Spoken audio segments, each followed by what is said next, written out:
Ann Curtis at Kim Chiu, napaiyak matapos mapanood ang And the Breadwinner Is.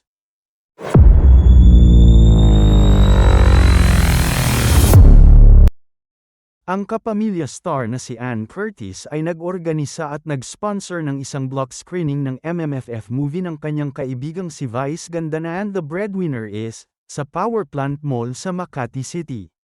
Dumalo si Vice sa espesyal na screening at nagpunta rin ang kanyang co-star na si Gladys Reyes. Dumalo rin sa block screening ang on-screen partners na sina Kim Chiu at Paolo Avellino. Iba pang mga bituin na nakita sa loob ng sinehan ay sina Agut Isidro, Enchong D, Jazz at Jeren ng PBB Gen 11.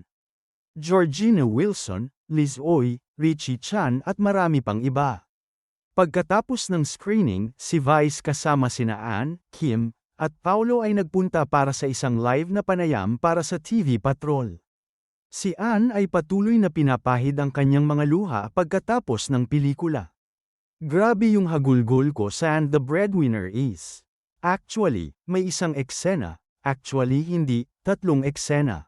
Lahat ng eksena pero yung huling bahagi talagang tawa ka ng tawa nung una hanggang sa medyo palalim na yung kwento.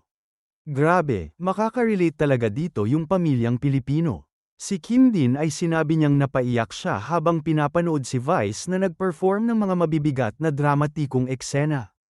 Vice ganda, wala na, komedya, horror, at drama. Grabe ang drama may mga linya na talagang ang sakit po. Parang totoo siya, pinapatamaan niyo po ba ako?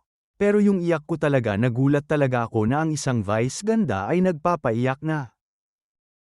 Pinuri ni Paolo si Vice hindi lang sa kanyang pag-arte kundi pati na rin sa kung gaano ka-epektibo at ka-relatable ang kanilang materyal. Nakakatuwa dahil tumatagos sa puso yung mga eksena, I'm sure lahat ng tumataguyod ng pamilya o may sinusuportahan na tao sa buhay nila ay makaka-relate dito, sabi ni Paolo. Samantala, nagbahagi si Vice ng isang nakakatawang anekdota nang umiyak si Ann. Sobra siyang hagulgol ng hagulgol, naririnig ko na yung ilong niya.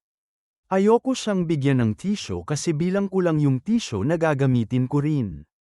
Katabi ko rin yung mga PBB guys na sina Jazz at Jeren, humahagulgol din sila. Binilang ko yung tisyo ko, binigay ko na yung tisyo sa kanila. Meron pa akong isang eksena. Vice added, nakakaloka kasi pangalawang panood ko na ito, pero naiiyak pa rin ako. Nitong Biyernes, ika-27 ng Disyembre, sila Kim at Paolo naman ang mag-ho-host ng block screening para kay Vice.